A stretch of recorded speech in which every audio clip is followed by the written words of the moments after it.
First up, we do have some minutes that were emailed for 3-3 and 3-5. Hope everyone had a chance to review those. They'll be on the drive on Wednesday. Okay, I apologize. So they'll be on the drive for you to review on Wednesday. So we'll be looking for a motion on Wednesday to approve those minutes. That was really loud. I feel some candy bars coming. Just teasing. I think computers are excluded, but just thought I'd. Okay. So today we are going to have our presentation on mandatory reporting. I wanted to have this presentation, we had some discussion in the joint committee last fall, and I thought this would be good to get educated on, just learning what it is in Kansas, what it looks like in Kansas, and maybe some concerns that are coming up. So we will start with, Natalie, do you want to start? Okay, Natalie with research, we'll start.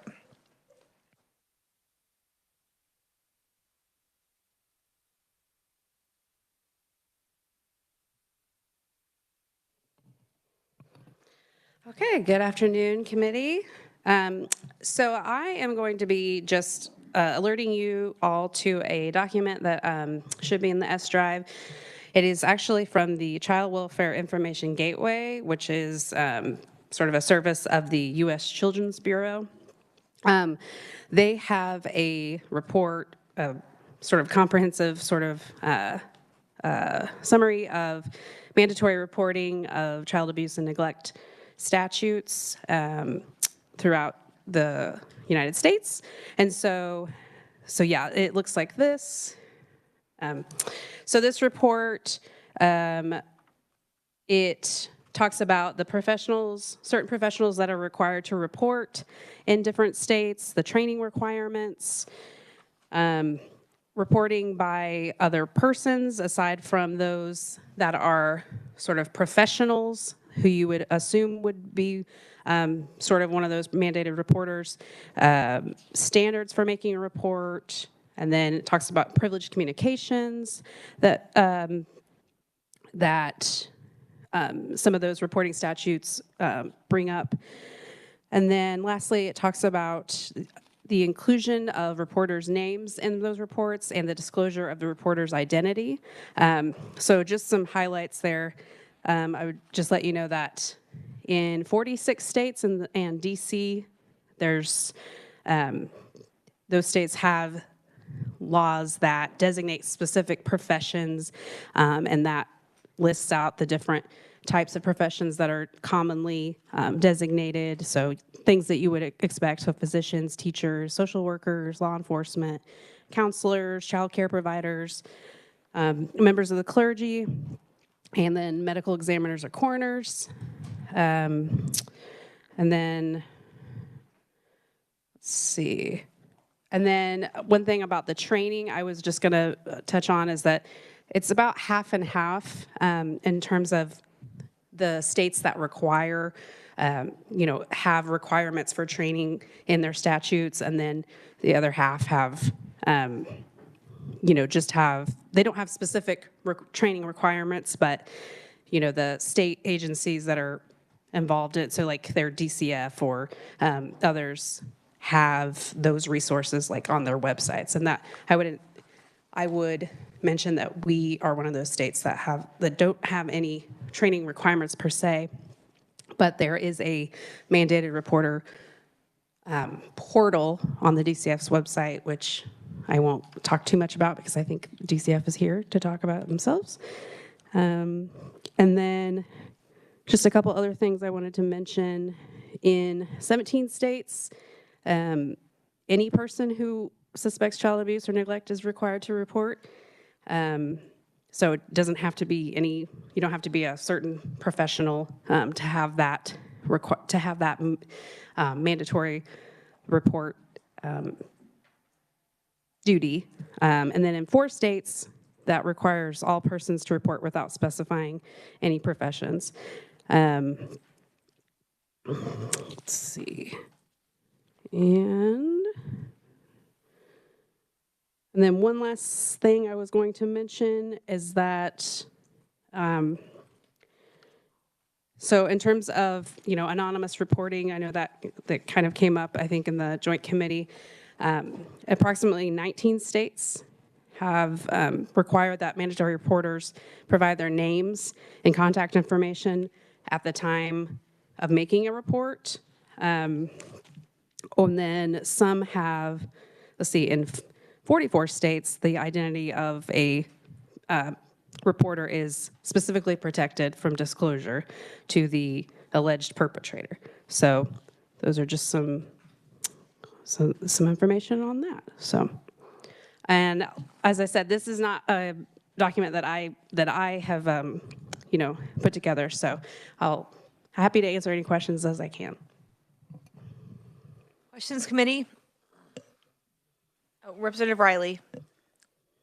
Thank you, Madam Chair. So it was my understanding, and again, this has been a few years ago, I used to be a mandatory reporter, that Catholic priests were exempt from being a mandatory reporter. Is that still true? Yes, that is true. So Kansas is one of the states that do not have a specific requirement to be a mandatory reporter for members of the clergy. There's a difference in definition, in my understanding, between members of the clergy and Catholic priests. That I do not, I'm not sure about that. As far as I am aware, though, that priests are also exempt. But DCF might be better to answer. Representative Humphreys might have some information on that. So just as a point of information, there's a bill right now that's been introduced in House Judiciary that has to do with mandatory reporting for clergy. And in that bill, the penitent, that is excluded. That piece of it is, confession is excluded from that bill. And we actually had this bill last year and we passed it either out of committee or the whole House passed it, if I'm not mistaken. And so it was clergy, mandatory reporting for clergy, excluding that confessional piece, if that's helpful. We have that now in House Judiciary. Did not get to it this year. We'll probably get to it next year. That's good information. I was not aware. That's not wrong. We have the meeting today, but good. Okay. Any other questions? Representative Burkamp.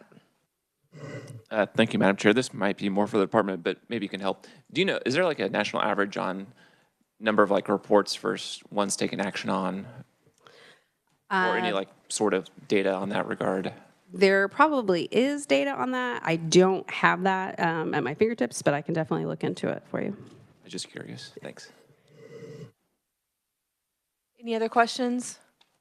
I have a question for you. So when you were going through the different states with their WHO reports, mandatory reportings, did you say that there were states that were obligated to name who they were, but they were protected? Mm-hmm. So like the hotline knows who they are, they have to state that, they have to give that information, but they do not release that information. Right. How many states was that again? So in 19 states and the District of Columbia, they are required to provide their names and contact information. So essentially, it couldn't be like an anonymous, tip line or whatever. But in 44 states, the reporter's identity is protected from disclosure to the perpetrator. So it's kind of, they're not, there's kind of a, not really a conflict there, but it's basically the idea that, so all jurisdictions have, provisions that would maintain the confidentiality of abuse and neglect records, but then there are certain pieces of that, including, the identity that are also protected in some states. So, Could you get me a list of those states yeah. later sometime? Thank you. Okay, other questions for Natalie? Representative Page? Thank you, Madam Chairman. I'm thrown off a little bit by your numbers. You said 44 had anonymous reporting and 19 with District of Columbia. You don't have to identify yourself. So who else are we counting? When I'm looking at 50 states, District of Columbia, and I think there's the Caribbean island, that's not a state, but we include. So I was just wondering how you got your numbers. So thank you for the question. I think that, so the difference is that in 19 states, so you can be anonymous. You don't have to give your information to anyone, including, the DCF or the Child Protective Services Agency, to make a report. But then in 44 states, so essentially you could, in the 19 states that require those names and contact information to be given, that doesn't necessarily mean that their names are then disclosed outside of, just that reporting number or that person who's taken the report. Does that make sense? Well, I guess where I'm thrown off now, I'm old man. 44 and 19 doesn't equal the number of states. So I didn't know if we're counting territories. Oh, I see. Yeah. I was just wondering how you came Well, up I with think the number.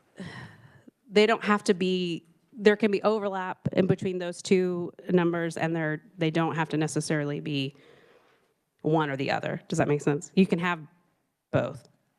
I didn't know you could do both. I got you. Thank you. Okay, any other questions, committee, for Natalie? Okay, thank you so much, Natalie.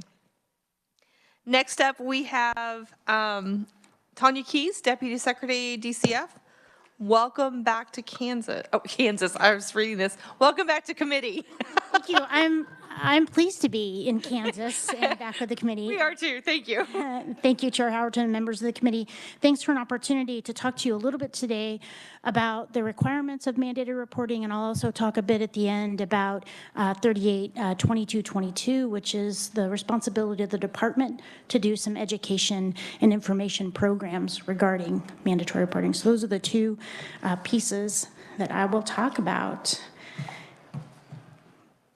In Kansas, mandated reporting, it's contained in KSA 38-2223, so that's the section that we're talking about. And the beginning of that defines groups of reporters. It also goes into detail on types of roles within groups on who are reporters. And highly summarized, I'll go through some of the groups just so you get a sense, but know that for each group category, there may be more details with it in terms of a role or a title or a type of license. So in general, highly summarized, persons required to report are persons providing medical care or treatment, those licensed to provide mental health services, teachers, school administrators, other educators as specified in the law, persons licensed by KDHE who are working in child care centers, they're also included, emergency personnel, firefighters, juvenile intake and assessment, corrections, that group of professionals are mandated, and any other person who's employed by or wants to volunteer with any organization that provides social services or human services to pregnant teenagers, including but not limited to counseling, adoption services, and pregnancy education, et cetera. So those are the major groups of types of folks. And I apologize. I'm Tanya Keys. I'm in the role of Deputy Secretary with the Department for Children and Families. Thanks for letting me go through that grouping of mandated reporters. The rest of today, I kind of wanted to talk about some data that we have around those mandated reporters and the types of calls we receive. And then again, I'll touch briefly on our education and information.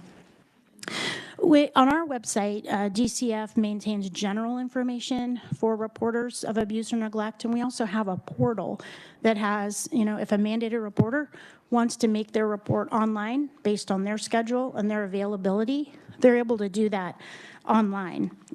In page 3 of your testimony, I do have a little bit of information, just as FYI, on the method of reports. 2/3 of our reports are made online that we receive. We received last year about 70,000 reports, and of those then, about 2/3 were received online. Another third, about a third through telephone or through our toll-free line that we have. And then we still accept facsimiles, faxes. So we have a 5% that's a fax on a method.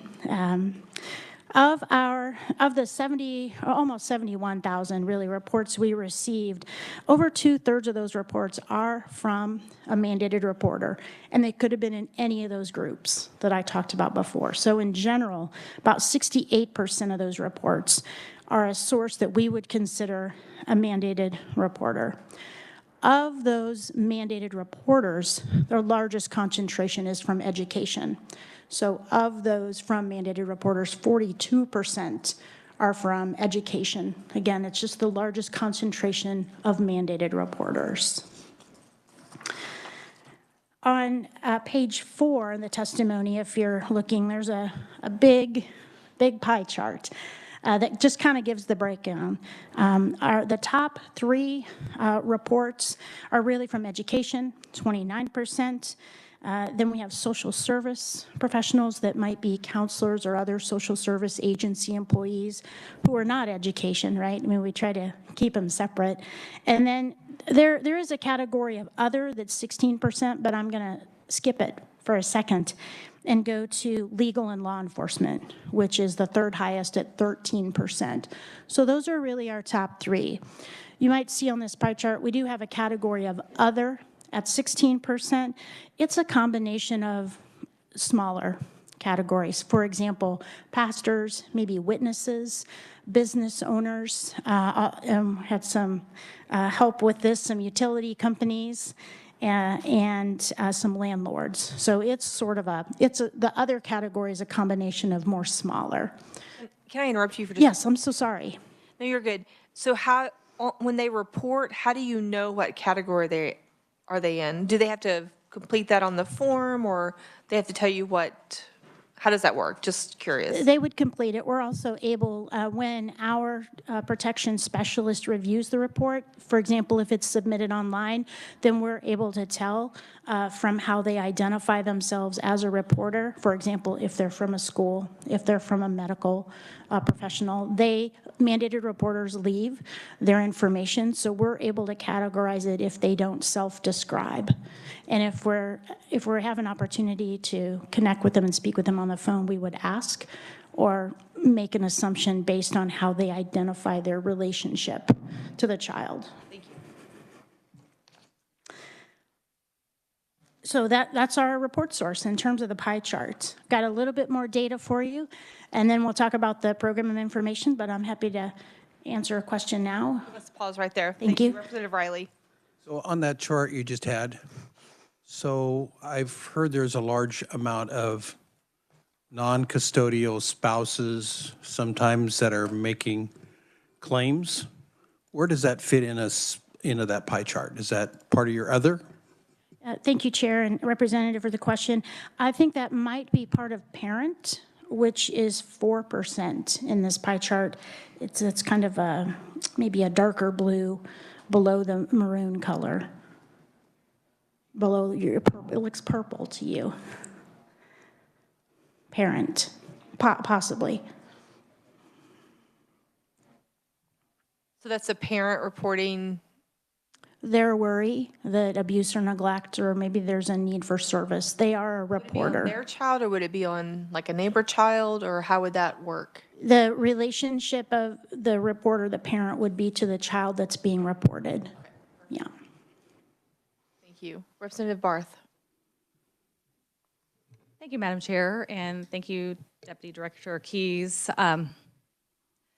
So this is a question, and I never would have thought that this would be controversial or at all. Like, I've had a situation where I was at a legislative breakfast coffee, and a teacher came up to me and told me a situation that had happened in their school. And I thought they were mandatory reporters where where the teacher would be required to call the police even based on what happened in the classroom with some violence. So, but there appears that there is fear for people's jobs even for reporting something. Can you tell me what is supposed to happen and why would this situation happen when, to me, I was like, this is a 911 situation in my mind. Can you talk a little bit about what the process is and why would someone be fearful of reporting? Thank you, Chair, and thank you, Representative, for the question. I'm not sure I would know all of the complicating factors that someone might have fears or worries about reporting, depending on that person's role in the school system as an educator. You know, if they're a teacher, school administrator, or other employees of educational institute that the child is attending, and including members of their boards, they should be reporting. Not knowing the circumstance or the presenting, how the child presented or where they were hurting, I can't explain whether or not they might see calling law enforcement or emergency medical staff. So I can't answer that, but there are provisions within the law for them to report. And in a bit, I'll talk about our informational program about how to make a report and how, and our partner is here today, Kansas Children's Service League, that talks about how we do some training and information and support to mandated reporters so they understand the process of what to report, where to report, and how to support the family in that process. Good, okay. Any other questions with the numbers right now? Okay, go ahead, Deputy Secretary. All right. Natalie mentioned that there are some states who have anonymous reporting, and Kansas does accept reports from someone who's not mandated to report. About 6% of all the reports that we receive and assign, the report source is anonymous. So we don't have additional information from that person to contact them. If we want to do some follow-up questions, we're unable to do so. We do have persons who call us. They're not mandated, and they leave their information as well. And that's how we come up with the other categories, for example, a parent or a landlord, et cetera. So we do receive reports from anyone who wishes to call, and 6% of them are anonymous. Lastly, a little bit of information on the training and information. Department for Children and Families is charged with managing and initiating the training and information. We do contract that out with Kansas Children's Service League, who is here today, with some pretty neat booklets for you guys. We contract out for that. Our contract with Kansas Children's Service League for the service of providing the information to mandated reporters is a little over $200,000 a year. Through a grant, and it's funded through federal adoption incentive funds that the state gets. So that's our funding source for that. I think that my colleagues are going to give you a little bit more information, but just to give you a context in what I have in my testimony, in state fiscal year 24, they did about 98 trainings to mandated reporters. Over 3,000 folks attended those. They have a variety of topics, but their core topic is recognizing reporting child abuse and neglect. That's their core piece. Folks can sign up for that on their site, or they can even ask for it for their own organization if they want to organize something. So there's different options they have. Generally, the training covers risk and protective factors, definitions, common indicators, how to report, when to report. That's generally what the topics cover. And they're virtual, so you get signed up, and their site has different dates that you can just go in and register for. It's pretty nice. I'll let my colleague talk a little bit more about their program. Lastly, there were some questions with Natalie regarding confidentiality of reporter information. For us in Kansas, that's mentioned in 38-2212 in specified access. So that's where, sort of in a different part of the Child Needed Care Code, that it talks about how to keep reporter information confidential. If you have questions about that. Thank you for the opportunity to tell you a little bit about who calls us as a mandated reporter and otherwise. Happy to answer more questions now or wait till after my colleagues present information.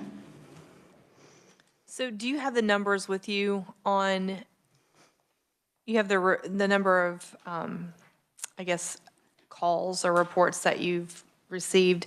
How many were actually investigated? Do you have that number? I do have that number. I have the percentage. Okay. 48% are assigned, and of those assigned, almost 3/4, 73% are assigned to investigate an allegation or a worry of abuse or neglect, and the remaining 27% are regarding a presenting situation of a family who might need service or might need assessment. And how many were sync cases? How many become sync cases? So last year, about 2,500 children entered care. When we receive a report, it's about a family. So reports are about families that could have one or more children. But the count of children entering care is a child count. And all of those entered care, that would have started with a report? Thank you for the question. They would be associated to a report. There might be circumstances where we might not receive the report till the next day if it was a police protective custody circumstance. But yes, there would be a report associated with that child. That is the beginning of a child going into whether they need services or whether they end up being a sync case, that everything starts with a report. Yes, thank you. correct? Everything with the Department for Children and Families, that pathway would begin with a report received and then a report assigned. Even if it's police protective custody, it becomes a report for you and then it continues the process. Thank you, yes. Is that correct? It does become a report, even if it starts with law enforcement. Okay, thank you. Representative Riley? Thank you, Madam Chair. I just want to clarify on a number.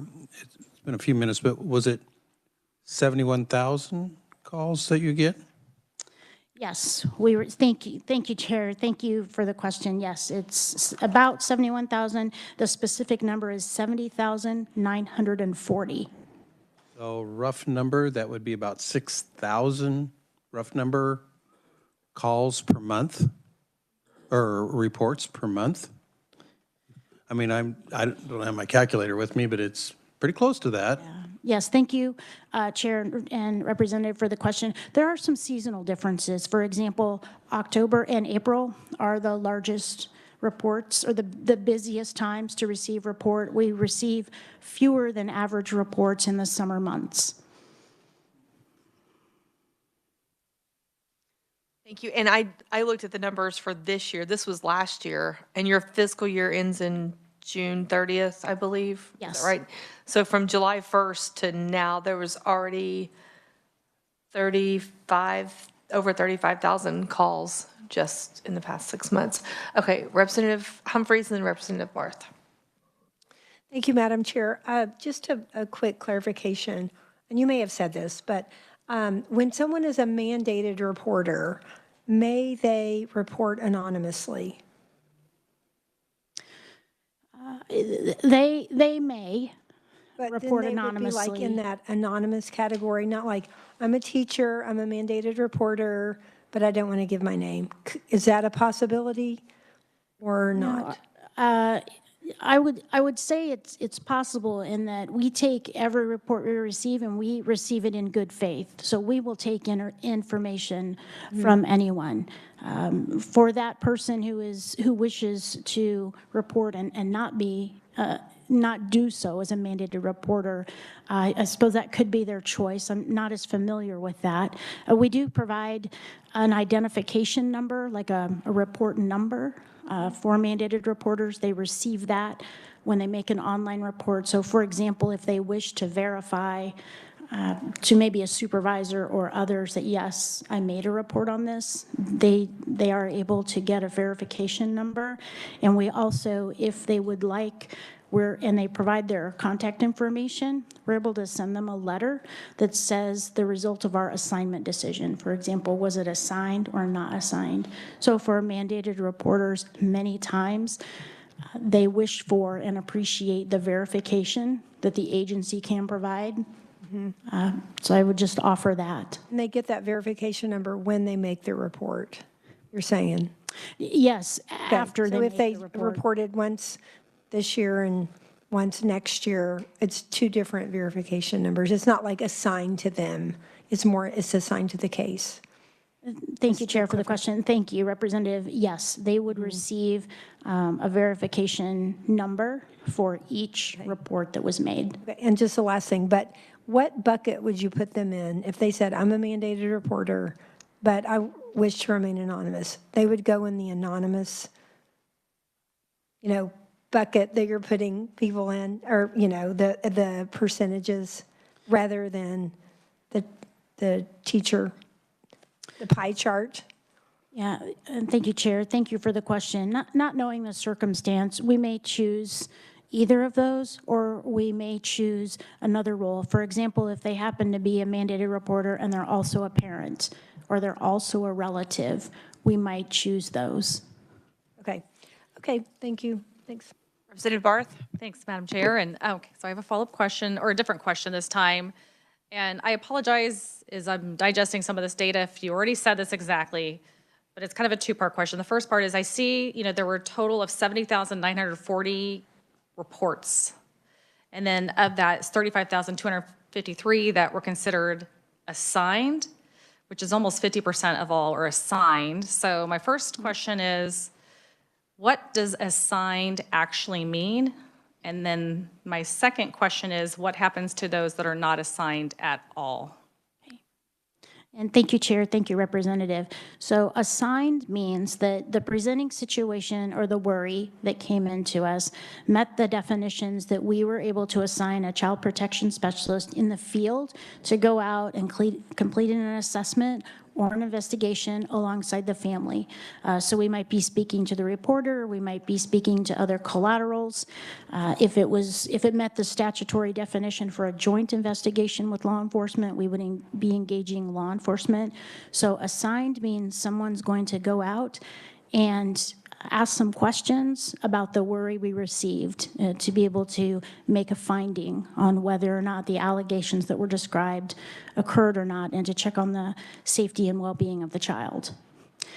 If the report is not assigned, it could be because it was a duplicate report. It could be because it didn't meet the definition of our statutory requirement, or perhaps it occurred out of state.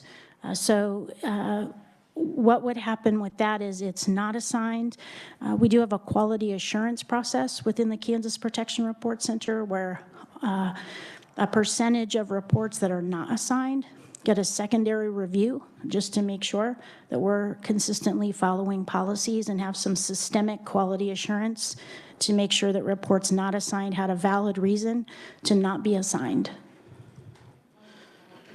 Chair. So as a follow-up, of those unassigned, just because I don't want children falling through the cracks at all, can you tell us, or do you have a report of kind of the ideas of what those fall into from a categorical standpoint? Like, how would they be determined that they weren't some sort of abuse or neglect? And do we have data on that we could get? Thanks. Thank you, Chair, and thank you, Representative. We would have data we could provide. The most common reason that a report is not assigned by DCF, it was already assessed. So it could be that we've received 2 or 3 other reports on it. Once we assign one report, if we receive more information, we don't assign a new report unless it's a new or different allegation or different alleged perpetrator. And sometimes it might be in the moment. Maybe we'll receive a report from a medical provider or a hospital. We can also receive the same report from law enforcement. Those are duplicate reports. We only assign one, and one is not assigned. So that's the same information, but it's just 50% were assigned, right? So the most frequent category is already assessed. We also maybe have already assessed it because it's something that happened a year ago, or it's something that happened 6 months ago, and we've already completed an assessment. We've already been working with the family. So that's another example of it's already been assessed, so we wouldn't assign it again. There are other concerns, for example, based on a child's age and developmental needs, if the concern is lack of supervision, the age of the child is 16, we look at that information to understand whether or not it would be reasonable that child was home alone in the evenings, after school, through dinner time. if they're age 15 and have no developmental disabilities or other needs that are complicating factors, we would not assign that. So that's sort of under a category of doesn't meet the definitional needs that we would be able to assign it. That second example you just gave right there is a perfect example. Do you ever follow up with the reporter, letting them know that information? Because I think that's really critical to help with closing that gap also of those children falling through the cracks. Because then that person could go, okay, I kind of thought that too maybe, but I wanted to let you know, thanks for letting me know, or you're missing something, like I just see something else that you're not seeing, so that you could maybe follow it forward, or follow up even more going forward. That's it, thank you. Thank you, Chair and Representative. Yes, we would have an opportunity to do that. We do not do that on 100% of reports that we do not assign. However, we do have, and there's a statutory provision that is in our policy called preliminary inquiry, that if we just wish for a little bit more information to see if it meets the threshold of being assigned, we have 4 days to be able to contact the reporter and to gain some clarity on this is what we understand you're saying. Was there something that we missed? We do preliminary inquiries quite a bit with law enforcement or medical professionals just to make sure we have all the information we need. So yes, we do have policy, and there's also a statutory provision that gives department a number of days upon which to do a preliminary inquiry just to double check. Okay, Representative Burkham, did you have a question? And then Representative Page, you'll be next.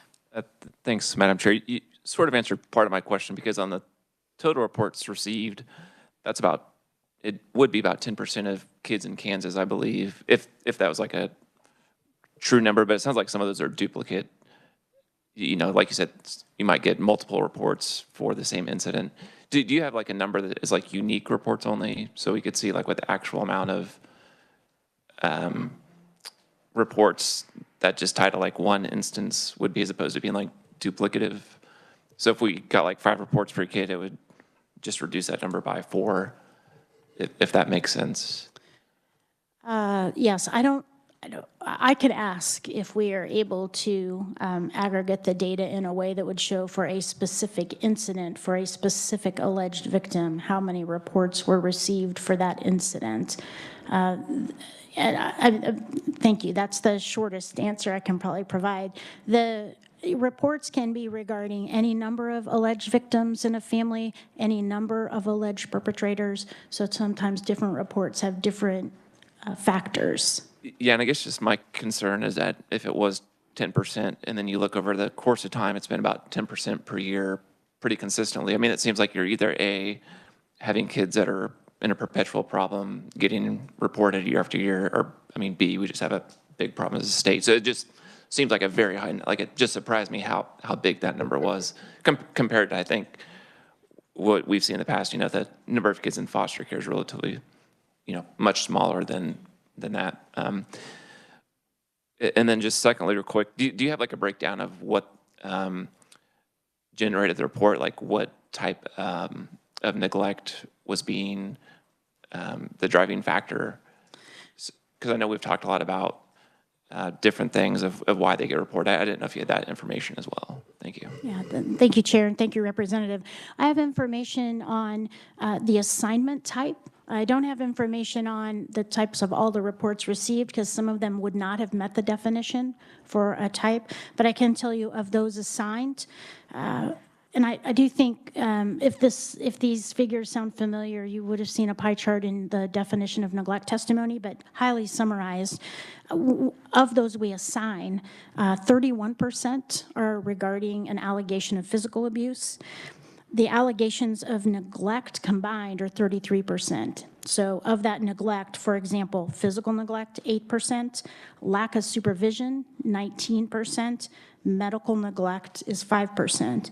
Beyond those two top, physical abuse, physical neglect, sexual abuse is 10% of all assigned reports, and emotional abuse is 24%. Thank you. Okay, Representative Page. Thank you, Madam Chair. I taught school for 30 years, and I've had people come to me and tell me they were abused. We reported it only to find out they were mad at their parents. This is not to say every case that comes in, but we did have a lot of kids who were mad at their parents and said some things, but because we were mandate reporters, we had to report it. So do you have, I know what you just finished saying, but do you have any data on that, that once you investigate it? Because they finally came back and said, well, I was mad at my mother, or I was mad at my father, so I wanted to get back at them. Thank you, Chair. Thank you, Representative. Of the reports that are assigned by the Department for Children and Families, 94% have a finding of unsubstantiated. And that would be with regard to any of the allegations, physical abuse, physical neglect, et cetera. So the inverse of that is about 6% are substantiated. And I say that because I listened to what you just said. There was so much pressure on us as teachers, counselors, administrators. If they tell you, report it. And sometimes you think, I don't know about that, but we did report it because that's what they said. And after a little while, they come in with so much. You're trying to do your job. You want to make sure you protect them. Then you find out, and they're laughing. Well, she made me mad. I thought, oh my God. But you report it. So that's the scary part. And again, there are people who are being abused. I'm not trying to negate that, but I just found some of them didn't tell the truth. And then the politics of it all, depending on what school district you're in and who the administrator of the buildings are, some of them don't, well, please don't say that. Now, I've never had that happen to me or the buildings I was in, but I do know of people who got a hard time for reporting it. So that's why some people are scared. Again, if you're mandated to do it, you should do it. But that's the catch-22 that you're constantly in. Yeah, yes, thank you. And again, we do take every report we receive in good faith. Wait, just to follow up, just because something is unsubstantiated does not mean they're not like a child in need of care. Is that correct? They could be in care or receiving services and get an unsubstantiated. Yes, thank you, Madam Chair. Sometimes the finding on whether or not a described incident happened or not may or may not be related to immediate safety or lasting safety. If we're able to get out and do an assessment with a family, maybe they have other needs, maybe other things are going on and they might benefit from services. So that number, that data or metric of unsubstantiated would be separate than a decision point about, you know, can we connect them to services? Can we offer services? Those types of things. And just, are there any last questions before I get started? Representative Riley, go ahead. I'll save my question. Thank you, Madam Chair. So the other flip side of that story is once a case gets assigned, I'm thinking that we had in statute, or we moved it through a bill, that DCF had to have eyes on that kid. If they were assigned, they had to actually go out and see that kid. Is that not correct? Go ahead. Thank you, Chair, and thank you, Representative, for the question. If the report is regarding abuse or neglect, yes, the visual observation by the Department for Children and Families or law enforcement is required. Depending on the circumstances, there's also a statutory framework where it would be required to be a joint investigation with law enforcement from the beginning. Thank you, Madam Chair. So, I mean, what case would there be that they would be assigned that they would not have to have eyes on? Because what you just said, abuse or neglect, that's everything, right? I mean, why would there be a case that they would be reported, they would be assigned to go out to check on a kid, and they would not put eyes on that kid? Thank you, Chair, and thank you, Representative, for the question. I need to look at the specifics on Adrian's law. I do not believe emotional abuse is included. I think the definition is physical neglect, physical abuse. So there might be some circumstances of an allegation of emotional abuse, and there might be an allegation of a lack of supervision. So follow up on that, then, it seems like, I don't know whether this is true or not, but did we not interrupt your presentation? Because you were halfway through on a PowerPoint and I backed you up, so I just didn't want to, if you had more of your presentation, I didn't want to take you back. I mean, I wanted you to finish. No, thank you, Chair. Thank you, Representative. That's all I had. We're here to help you all understand the information and how the statutory structure supports mandated reporter. I will also say recent legislation, if I may, Chair, around the care referrals and exams. So if the child is under the age of 4 and has an allegation of physical abuse or physical neglect, that we make a referral to a specific care provider who's a trained not necessarily a physician, but a trained medical provider across the state. So there's also a medical evaluation and review, child abuse review and examination, care referral. I think Jesse may have some information on Adrian's Law. Sure. Thank you, Madam Chair. 382226 is going to contain subsection H, which is where the visual observation is required. Here, the language specifically says, as part of any investigation conducted pursuant to this section, the secretary or the law enforcement agency or such agency's designee that is conducting the investigation shall visually observe the child who is the alleged victim of abuse or neglect, period. In the case of a joint investigation conducted pursuant to subsection B of the same statute, the secretary and the investigating law enforcement or the designees of the secretary and such agency shall both visually observe the child who is the alleged victim of abuse or neglect. All investigation reports shall include the date, time, and location of any visual observation of a child that is required by this subsection. What I've noticed in reading this, when it comes to when that is to be conducted, the only timing seems to be as part of any investigation, leaving no specific time in which that visual observation is to be required. And that's been a concern from law enforcement. Representative Johnson. Thank you, Madam Chair. Clearly, we worked within a 24-hour time period on most of those. Injury, hospitalization, those things were done right away. But clearly, when I was with the agency, we always were there. Our goal was within 24 hours. And many times that was because we didn't know where they were. We knew they'd be back at school or we would go search for it. We used that 24-hour time period. Okay, questions on, okay, Representative Page.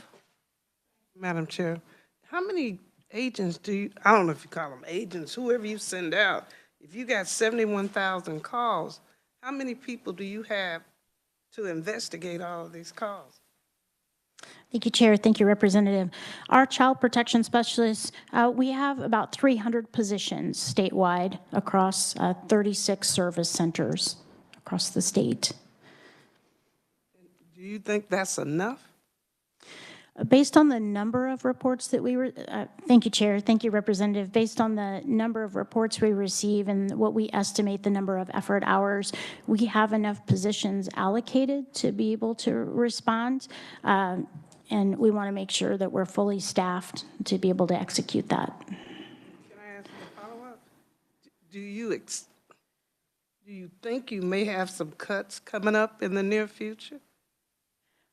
Thank you, Chair. Thank you, Representative, for the question. I have no information of any changes to our workforce. Thank you. Okay, so for my question, I wanted to kind of focus in on the second highest, which was social services report. I'm just curious about what that looks like and how that works. Thank you for the question. So folks under this category might be mental health professionals. They might be working in a human services agency, a community provider agency. They might be they could be a neighborhood provider. A social service professional is, intentionally sort of broad to encompass anyone who might be working for a social service agency. There's not education, not law enforcement, that type. So it can be broad, counselors, therapists, other support staff.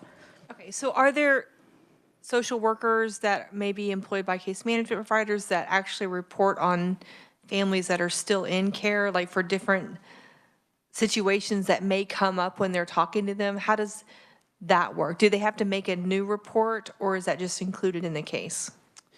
Thank you for the question. If it's a new allegation, or they, to their knowledge, it's a new report, new allegation, or perhaps they're not sure if it's already known, they report.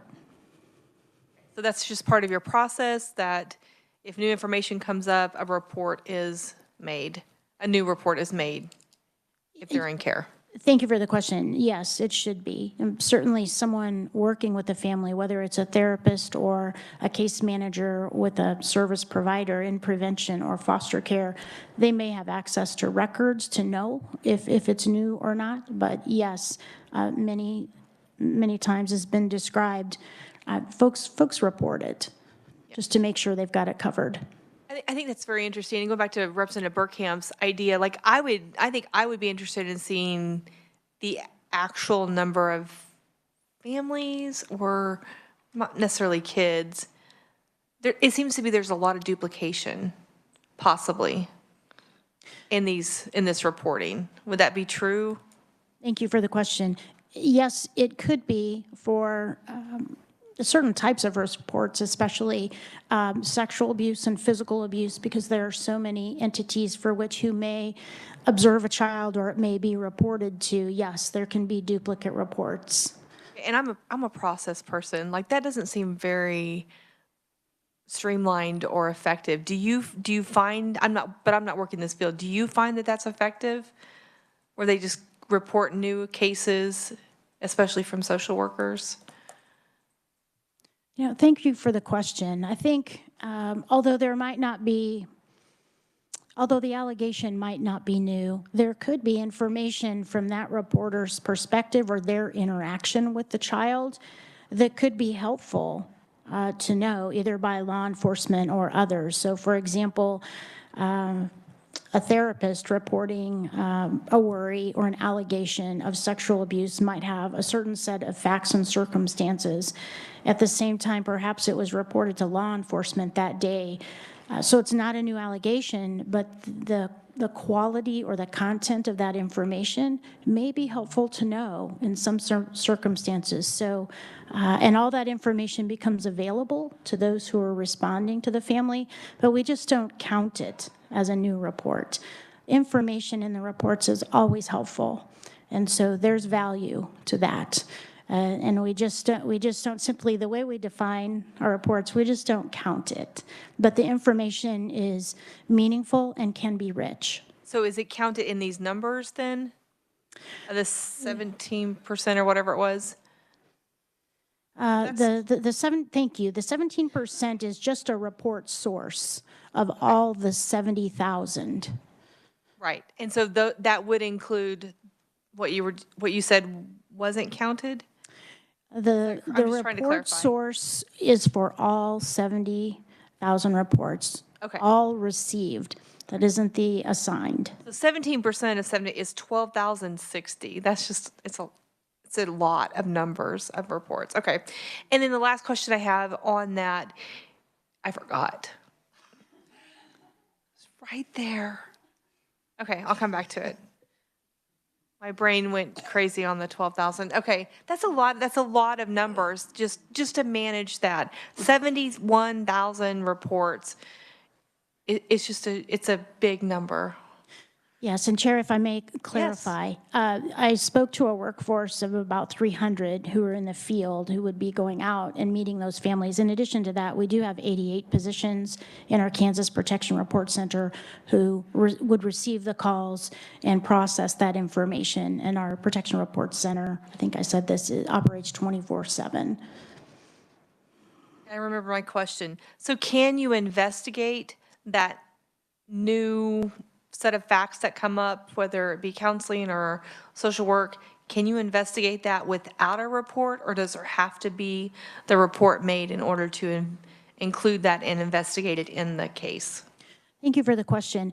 In our provision of what we call a preliminary inquiry, if we receive what I'll call an intake, we receive a report on a case that's already open, our policy is to send that report to the local office as a preliminary inquiry, or maybe we send it back to the reporter and just say, hey, we think we're already working with this family on this allegation, but can you help us understand if this is new? So we do have a provision, again, within the statutory framework of preliminary inquiry and in our policy to do a bit of checking to make sure that we are not assigning a duplicate report. Okay, thank you for that clarification. And just to give the committee idea, I talked to my district attorney, Mark Bennett, who's been here testifying. He does know of one situation where there were 96 reports on I don't know if it was one or a family, but it was on, yes, the same circumstances, 96 reports. And so that's concerning, different times over maybe a year or so. That's just a lot. That's why we added that language in there about the conduct. Okay. Thank you. Any other questions for Deputy Secretary Keys? Representative Humphreys. Okay, it's just super quick question. Those 88 positions you said that take the calls, are they, do they work from home, or is there like a call center that they go to? Thank you for the question. Our Protection Report Center physically operates out of 3 of our service centers. We have staff located in Wichita, Topeka, and Kansas City. We do have some staff who use software technology called Amazon Connect, and they are able to perform those tasks from home, and especially those on shifts that are evening, overnight, weekend. But we do have 3 physical buildings where teams come in to work there, and they receive their training in the buildings. Mm-hmm. And do you have any idea, like, what % of those are that work in person or work from home? I mean, like... I don't have that figure with me, but I would be able to get that information. Yeah, it's not urgent. I just was curious. Thank you. Any other questions? Okay, thank you so much for coming with this information. Very, very informative. Okay, next we have Gail Kozad with Kansas Children's Service League. Welcome back to committee. Thank you. Gail Kozad with Kansas Children's Service League. Thank you so much for having me here today.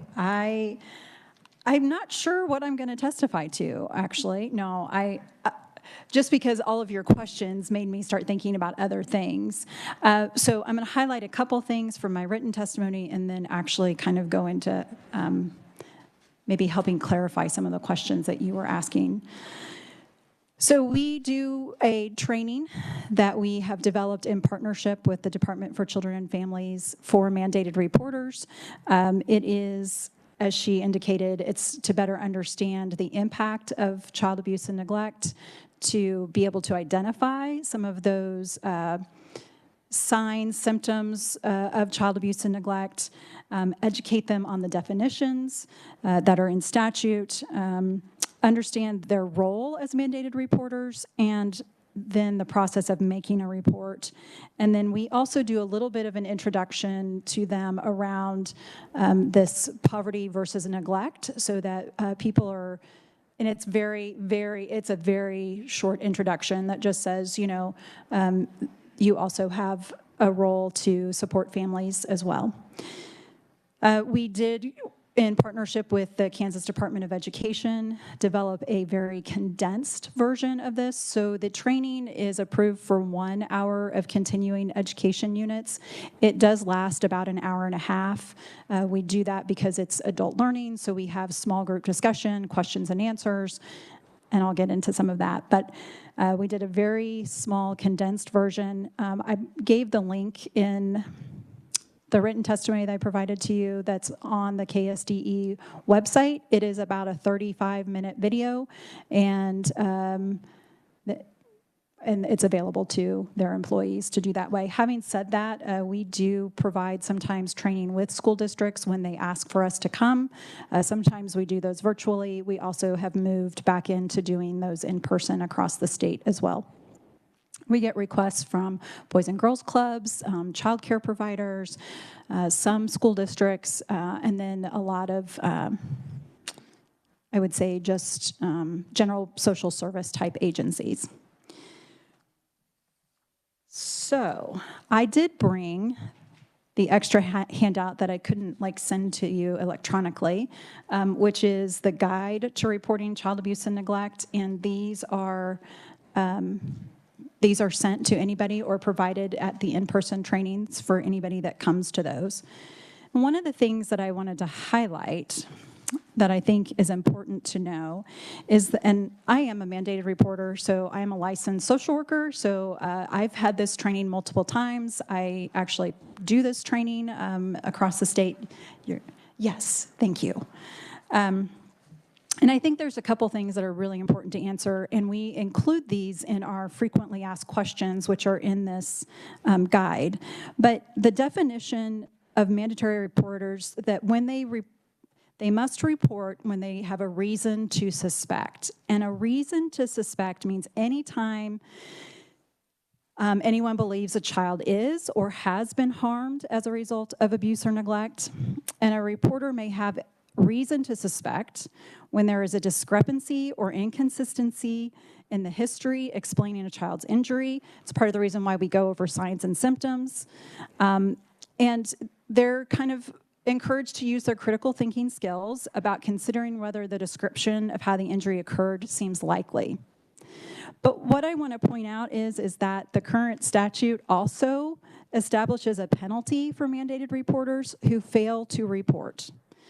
Currently, the statute says that the penalty is a Class B misdemeanor, which could result in a $1,000 fine or up to 6 months in jail. So when you're asking kind of the question about why are the reports so high, I will tell you I'm not willing to risk losing my license and my capacity for employment by not reporting, even if I am concerned that maybe it might not be abuse or neglect, but the reality is it's not my determination to make. That is DCF's. They are statutorily required to make that determination. And so we are very clear in our questions and answers. As a matter of fact, one of them is, what if an employee or an employer has separate policies for reporting child abuse or neglect? We do find this where we get a lot of, the reason it made the frequently asked questions and answers is because that is a frequent question that is asked, and we wanted to make sure that they have it in writing. And what it says is that it doesn't matter if your employer has a different policy, that you are still a mandated reporter and that you are still supposed to report that abuse or neglect. That is the way our statute does read. There are some states that allow for, and I couldn't tell you which states, but the guide that you asked Natalie to get you some more information about will have that, but there are some states that kind of allow for some exemptions in certain situations, which might be something to consider if we're concerned about the number of reports of abuse or neglect. And then the other thing that our current statute says is that it is not a defense that another mandatory reporter made a report. So when you're talking about cases where there's probably multiple mandated reporters on the case, a doctor, a therapist, maybe a nurse, it is not a defense under our current statute to not make that report. So again, you're talking about the number of reports that are made and the duplications and all of those things, and those are some, as a mandated reporter, I would not risk my license over something like that. So I think that's important to know in thinking about the people that are doing this, so that nobody wants to go to jail. Some people could probably afford a $1,000 fine, but a lot of mandated reporters cannot. And you just don't want the risk of having that on your record as a mandated reporter. So with that, I'll stand for questions. Great. Yeah, short and simple, right? Questions committee. Representative Burkamp. Thank you, Madam Chair. This might be for Jesse, just since I don't have much background on this. So like mandated reporters, does there have to be like reasonable cause? You know, like what's the level of threshold before, because we've talked a lot about, you know, reasonable versus not. So I'm just curious, like, your testimony just kind of brought to mind, like, what's that? Sure, you know something. I said, Jesse, do you know anything?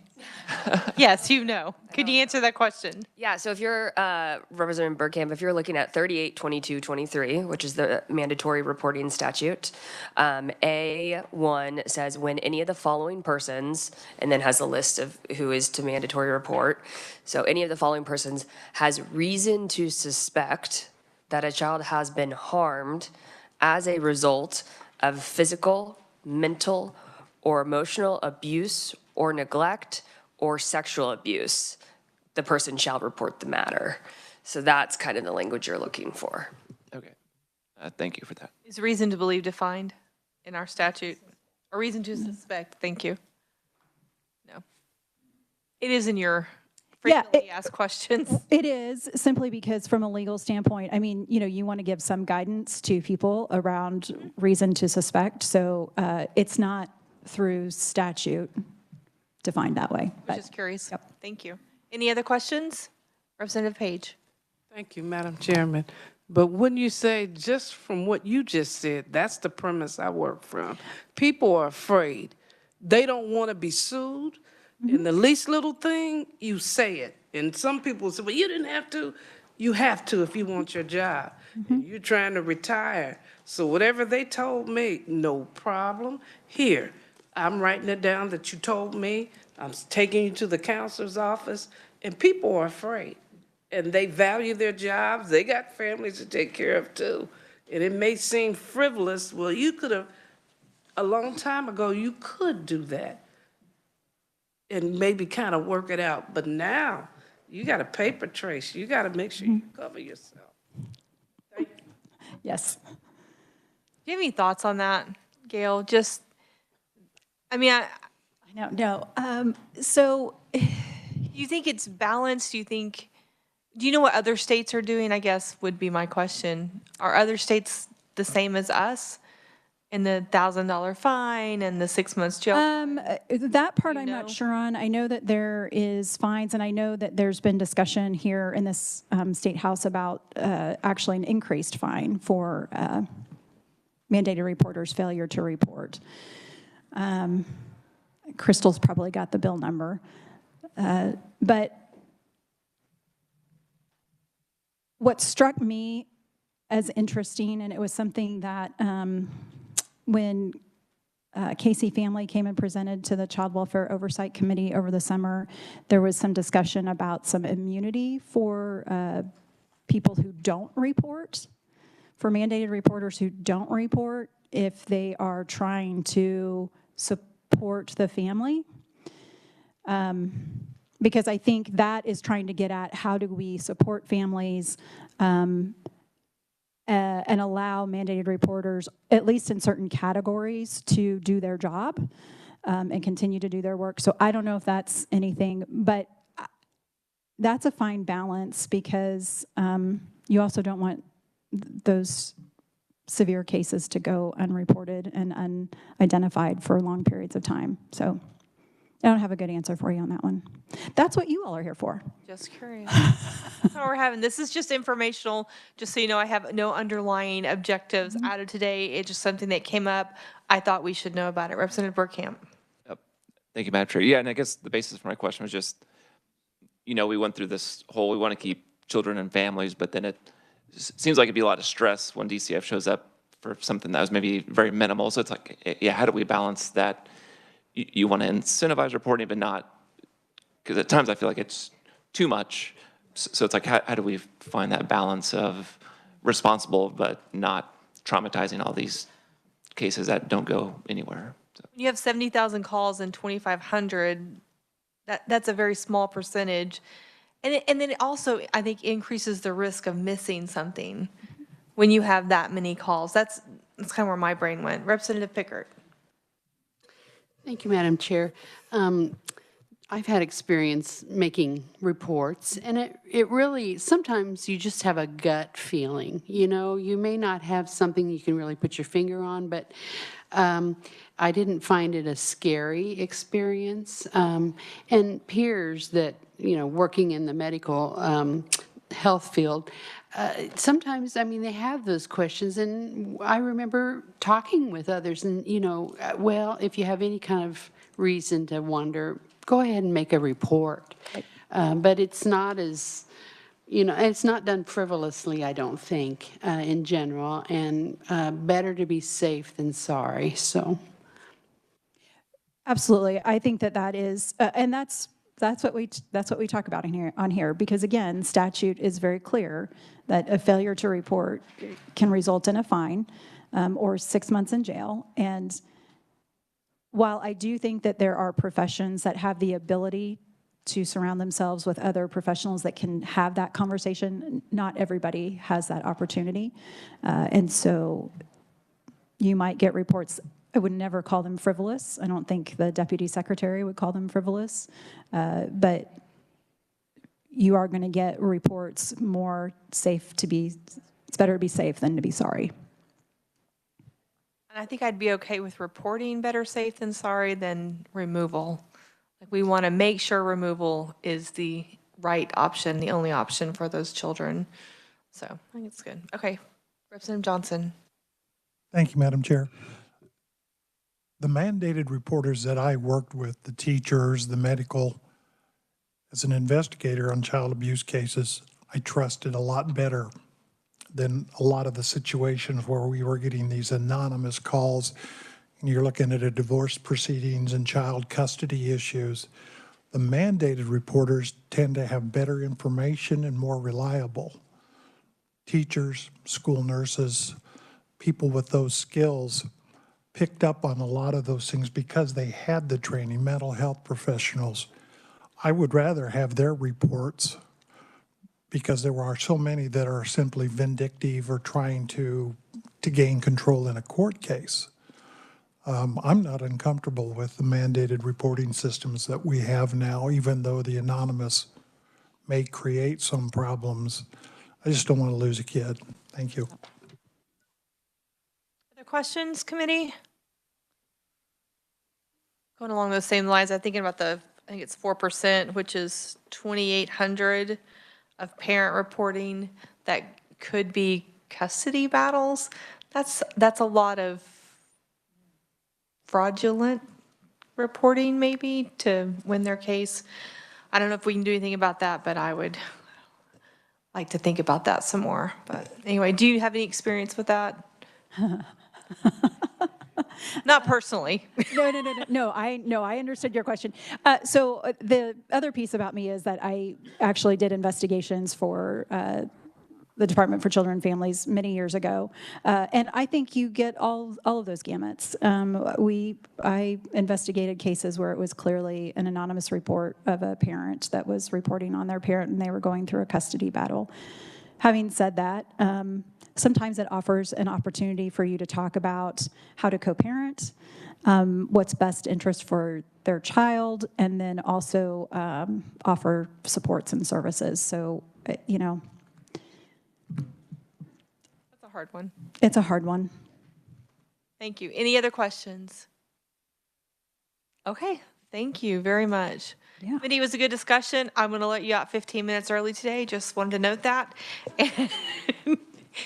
Yes, ma'am.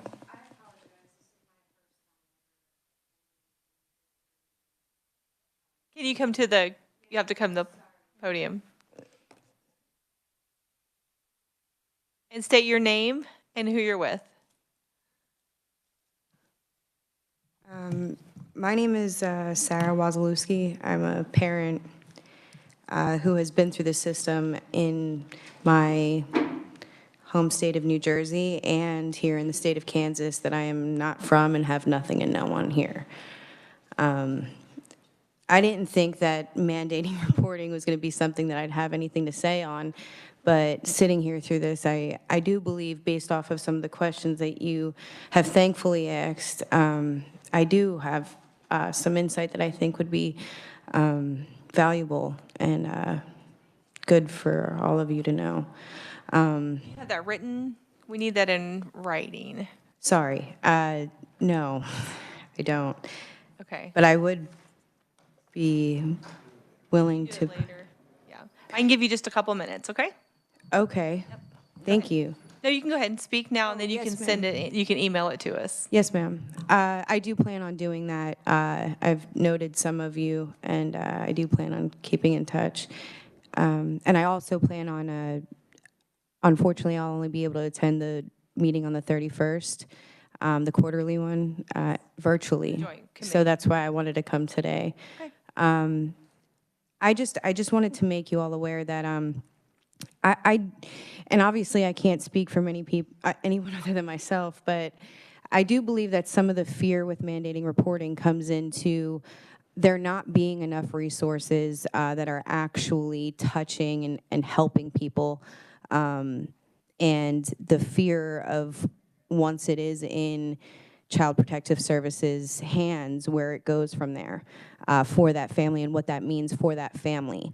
I do have some questions, and I understand that just to shed light on things, really, you know, like how many of the 70,940 calls that, you know, how many were those repeats or out of spite when there is only, you know, 2,500 that go into care? How many of those people are how many of those kids are children of addicts and people who I believe in many cases valuable people who, you know, do just need help? And, you know, when a parent is put in a situation where their children are taken from them and they are then required to fight for their children, but also heal and get better, you know, being required to do multiple UAs a week that are random, get a job, housing, maintain all of these things, and then, you know, not only that, but they're probably going to inpatient for a duration of time, or intensive outpatient, which is in the beginning 3 days a week, okay, which is either in the morning or the afternoon, you know, evening, which they are then also being UA'd there, you know what I'm saying? Like, so that there's just, you know, on top of that, you know, trauma counseling, and whatever other, you know, medication appointments, evaluations, then they have court, and all of these things that in 1 week is literally taking up the time of a part-time job. How are they supposed to then work, maintain, you know, mental and emotional stability and life, you know what I'm saying, and get their children back? And, you know, I just think that there's, if somebody is really trying to address this issue, you know what I mean? And my point about the numbers was I would imagine that a lot of the children that end up in care are children of addicts or people who are dealing with what society deems mental illness, you know what I'm saying? And I just, I don't think that the services that are being provided are really helping anyone. And I personally have a very good idea for a program for families, not to mention that there's Mommy and Me programs, and even if there's not a Mommy and Me program here in this Shawnee County, there are Mommy and Me programs in the United States of America, and families should be being sent to those programs before being ripped apart. Because when parents are suffering from these situations, it is probably because they are people who did without what we are all here fighting for children to have. And those children, first and foremost, need and deserve their parents to have those things, which is someone that actually cares, genuinely, like on a firsthand, like face-to-face basis, you know what I mean? Like, you know, I don't know how else to say, and obviously I will take the time to say this more fluidly, but I just, Thank you. You did a And I will be virtually on the 31st. Okay. Thank You you. did a good job. And it is nerve-wracking getting up here, so, and we're not really that scary, I promise, but And thank you. I love my children, and Yeah. I deserve to have them back, and they deserve to be with me. So, and I'm not just a parent. I am a child who was adopted as an infant and never had a say of where I was put, or not that any child really does, but I think that's why we're all here. So, in one person, I am both entities. So, Thank you. thank you. Thank you for that perspective, making it real. Thank you. Thank you. Have a blessed Appreciate day. it. Anything else, committee? Look for those minutes in the email. We are adjourned.